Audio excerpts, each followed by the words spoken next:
പിതാവിൻ്റെയും പുത്രൻ്റെയും പരിശുദ്ധാത്മാവിൻ്റെയും നാമത്തിൽ ആമേൻ. ഈശോ മിശിഹായിക്ക് സ്തുതിയായിരിക്കട്ടെ. സുഖല്ലേ? ദൈവം അനുഗ്രഹിക്കട്ടെ. പ്രിയപ്പെട്ട സഹോദരങ്ങളെ, ദൈവവചനത്തിന് ദൈവസ്നേഹം നമ്മിൽ നിറയ്ക്കാൻ സാധിക്കും.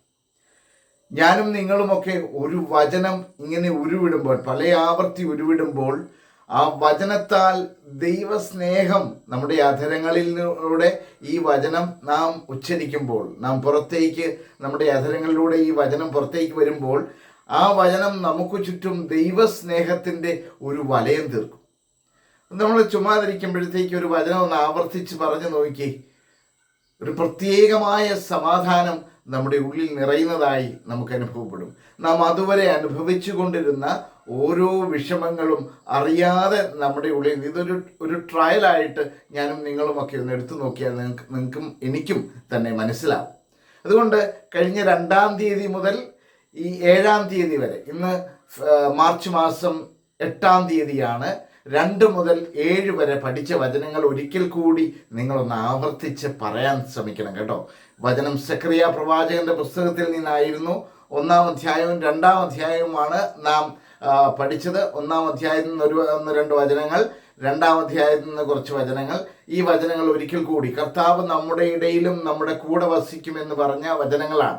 അപ്പോൾ 1-ാം അധ്യായത്തിൻ്റെ 3-ാമത്തെ വചനമാണ് 2-ാം തീയതി നാം പഠിച്ചത്. സൈന്യങ്ങളുടെ കർത്താവ് അരുളി ചെയ്യുന്നു, എൻ്റെ സന്നിധിയിലേക്ക് മടങ്ങി വരുവിൻ, അപ്പോൾ ഞാനും നിങ്ങളുടെ അടുത്തേക്ക് വരും. 3-ാം തീയതി പഠിച്ച വചനം 1-ാം അധ്യായം, സെക്കറിയ പ്രവാചകന്റെ പുസ്തകം 1-ാം അധ്യായം 17-ാമത്തെ വചനമാണ്. എൻ്റെ നഗരങ്ങൾ, ഞാൻ നിങ്ങളുടെ അടുത്തേക്ക് മടങ്ങി വരുമെന്ന് പറഞ്ഞില്ലേ, അപ്പോൾ എൻ്റെ നഗരങ്ങൾ വീണ്ടും ഐശ്വര്യപൂർണമാകും. എൻ്റെ നഗരങ്ങൾ, ഞാനും നിങ്ങളുമൊക്കെ കർത്താവ് വസിക്കുന്ന സ്ഥലങ്ങളാണ്. അതുകൊണ്ട് എൻ്റെ നഗരങ്ങൾ വീണ്ടും ഐശ്വര്യപൂർണമാകും. കർത്താവ് വീണ്ടും സിയോനെ ആശ്വസിപ്പിക്കും, ജെറുസലേമിനെ വീണ്ടും തിരഞ്ഞെടുക്കും. ഇനി 4-ാം തീയതി പഠിച്ച വചനം, സിയോൻ പുത്രി പാടി ഉല്ലസിക്കുക, ഞാൻ വന്ന് നിങ്ങളുടെ ഇടയിൽ വസിക്കും, കർത്താവ് അരുളി ചെയ്യുന്നു. ഇനി 5-ാം തീയതി പഠിച്ച വചനം, അന്ന് അനേകം ജനതകൾ കർത്താവിനോട് ചേരും, അവർ എൻ്റെ ജനമാകും, ഞാൻ നിങ്ങളുടെ ഇടയിൽ വസിക്കും. ഇതാണ് നാം 5-ാം തീയതി പഠിച്ച വചനം. 6-ാം തീയതി പഠിച്ച വചനം, അപ്പോൾ കർത്താവ് തൻ്റെ വിശുദ്ധ ഓഹരിയായി യൂദായെ സ്വന്തമാക്കും, ജെറുസലേമിനെ വീണ്ടും തിരഞ്ഞെടുക്കും.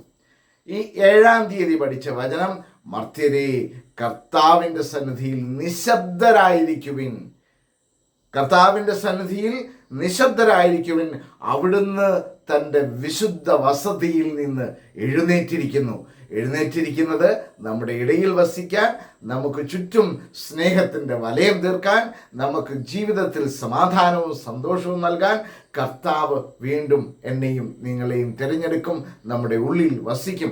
കർത്താവ് നയിക്കുന്ന ഒരു അനുഭവം ഉണ്ടാകട്ടെ എന്ന് പ്രത്യേകം പ്രാർത്ഥിക്കാം. ശാന്തമായി കർത്താവിൻ്റെ സന്നിധിയിൽ ആയിരിക്കാം. കർത്താവെ, ഈ പുതിയ പ്രഭാതം അങ്ങയുടെ കൂടെ ആയിരിക്കുവാൻ എന്നെ സഹായിക്കണമേ എന്ന് നമുക്ക് പ്രാർത്ഥിക്കാം. കർത്താവിൻ്റെ സന്തോഷം അനുഭവിച്ചറിയാനായിട്ട് നമുക്ക് സാധിക്കട്ടെ. നമ്മുടെ എല്ലാ പ്രശ്നങ്ങളും, നമ്മൾ ഇന്ന് രാവിലെ അനുഭവിക്കുന്ന ഈ എഴുന്നേറ്റ് വരുമ്പോൾ നമുക്കുള്ള സങ്കടങ്ങളും നമ്മളിപ്പോൾ നേരിട്ടുകൊണ്ടിരിക്കുന്ന എല്ലാം കർത്താവിൻ്റെ കരങ്ങളിലേക്കൊന്ന് കൊടുത്തേ. കർത്താവെ, നീ എൻ്റെ കൂടെ ഇരിക്കണമേ എന്ന് പ്രാർത്ഥിക്കാം.